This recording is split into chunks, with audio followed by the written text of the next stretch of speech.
丈夫邀请陌生人性侵妻子长达10年，这是2020年发生在法国的一起震惊世界的离谱案件。妻子呢是位72岁的高龄老太太，一直被蒙在鼓里，什么都不知道。她在自己家中被老公招募来的几十个陌生男人性侵，直到警察找上门来，她才知道老公拿她当主角，导演了一场长达10年的大戏。本案的受害人名叫吉塞尔，在过去的10年里，她丈夫一直给她下药。她唯一的记忆或者说意识，就是感觉自己在睡梦中总被看不清的黑影侵犯。可万万没想到，这些可怕的噩梦竟然全是真的。而这件事情被揭露呢，是因为她老公在超市偷拍别人的裙底。当时谁也没想到，这件看似不起眼的小事儿，竟然暴露出了一桩长达10年的害人大案，牵出了将近100名罪犯。2020年9月12号，多米尼克在购物中心偷拍裙底，结果被路过的保安当场逮个正着。警方没收了他的电子设备，这一查不得了，电脑里的发现让所有人都惊掉了下巴。无数视频和照片记录了他妻子吉塞尔在深夜里被一群陌生男人侵犯的画面。谁能想到这一切的幕后导演竟然是她的丈夫。多米尼克常年在一个地下聊天室招募陌生男人来家里性侵自己的妻子。这是一个互联网论坛，他们在里面讨论如何在伴侣不知情的情况下发生性行为，最后得出的结论是给对方下药。为了让妻子完全察觉不到，多米尼克在他的晚餐中加入强效镇静剂，让他陷入深度昏迷。接着多米尼克就赶紧联系他在网上招募的客人，等着他们上门。每次行动前，多米尼克都会精心策划每个细节。他对那些客人制定了严格的规定，怕来往车辆多被邻居发现，就让他们把车停在附近，然后步行过来。不准喷香水，不准吸烟，指甲剪短，清洗干净。触摸吉塞尔之前必须用热水洗手，以免惊醒他。为了防止衣服落在客厅露馅儿，这些客人在厨房里就得脱光。他考虑得非常周全，简直就像在演一场精心编排的戏。每次吉塞尔药效发作就会失去知觉，他根本不知道在自己昏迷的夜晚，家里会来一群陌生男人爬上他的床。多米尼克这家伙就像个导演一样，拿着摄像机在旁边冷静地拍摄，把妻子被侵犯的每个瞬间都记录下来。更离谱的是，还指挥他们在过程中对妻子说侮辱性的话。视频里的吉塞尔无力反抗，只能任由这些男人随意摆弄，完全没有把他当人对待。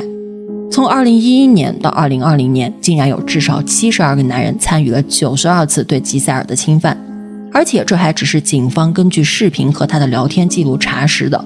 那具体有没有漏网鱼呢？就要打一个大大的问号了。多米尼克自己交代，只有3个男人到家后赶紧溜了，其他人都和吉塞尔发生了关系。这些人年龄跨度很大，从26岁到74岁都有。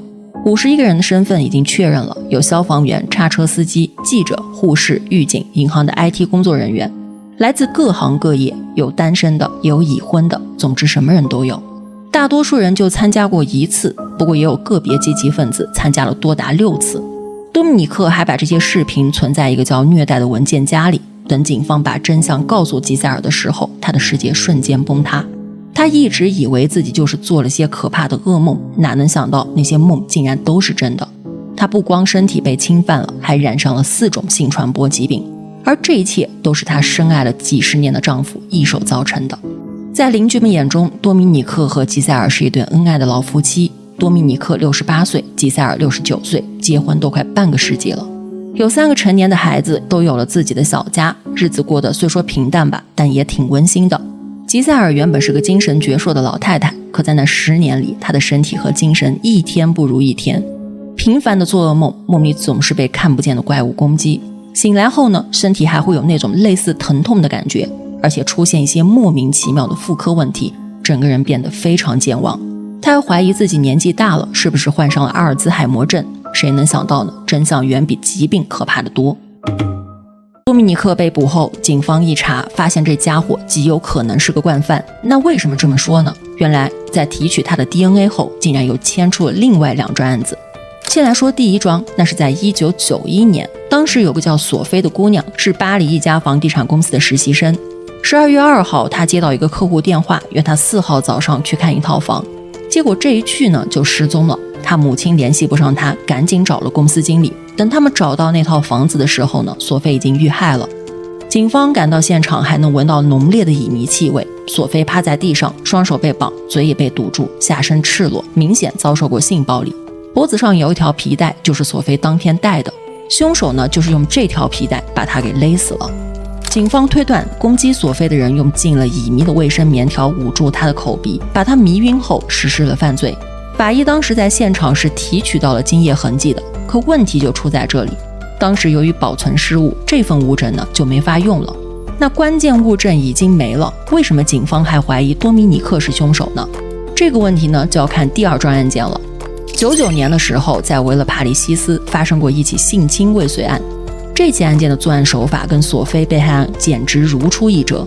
受害人也是个房地产中介，凶手同样以邀约看房的方式想下手，不过这次没得逞。好在法医在这起案件中提取到了 DNA， 两起案件一对比，多米尼克立马就成了头号嫌疑人。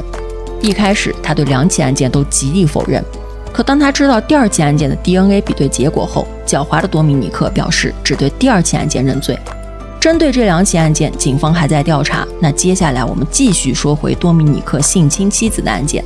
目前这个案子处于审理阶段，根据9月2日的听证会爆出了更多让人惊掉下巴、毁三观的细节。因为这起案件比较特殊，受害人有匿名权，可以不公开审理。当然，这也正好是那几十名被告所期望的，这样他们的身份就不容易被曝光。但不得不说，吉塞尔非常勇敢，他放弃了这项权利，选择直面那些伤害自己的罪犯。 This is the killer defendants in the rape case that has sent chills through France. There are 51 men on trial, including Dominique Pellicot, who is accused of drugging his wife and inviting strangers over to rape her in their home. They shield their faces as they go through security. By contrast, Gisèle Pellicot held her head high on arrival at the criminal court in Avignon. The 71-year-old woman chose to be named and to hold a public trial in solidarity with all women who had faced similar crimes and to prevent it from ever happening again. 被告呢，除了多米尼克，还有51名男子，至少有35名被告不认罪，不过也有14名认了罪。多米尼克也在认罪的队伍里。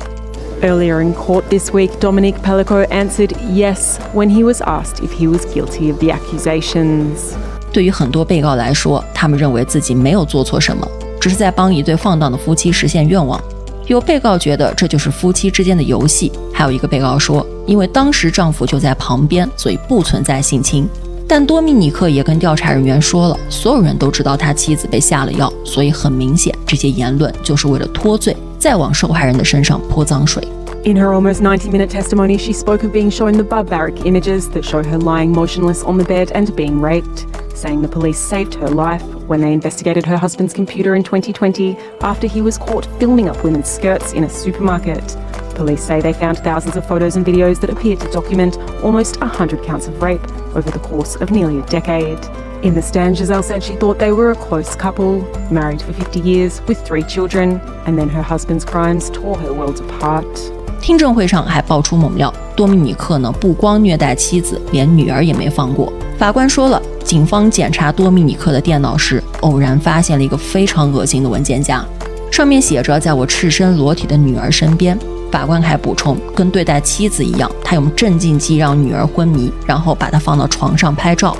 这些照片是2013年在家里拍的。当法官开始宣读女儿照片的详细信息时，和母亲一起出庭的卡罗琳泪流满面，直接离开了法庭，差不多有20分钟。卡罗琳就这起案件还写了本书，叫《我不再叫你爸爸》。这本书围绕案件展开，他在书中写道，特别担心父亲可能也邀请了男人来性侵自己，还补充说，我确信我被下药了，但他永远不会承认。I think I've said everything I wanted to say. It's not easy, of course. It's an exercise in style. It's not easy. And then there's the pressure of all these people behind me, and I can feel that they're trying to trap me with their questions. So I try to answer as best as I can. And then, of course, we'll have to fight to the end, because this trial is going to last 4 months. 因为这个案件目前仍在审理阶段，预计会持续到12月20日。但好在证据比较充足，定罪应该问题不大。但就是要看最后怎么判了。要是有新的进展呢，我会再跟大家分享。那以上呢就是本期案件的全部内容。如果你看到这里了，希望你在评论区留言，参与讨论本期案件。我们下期见。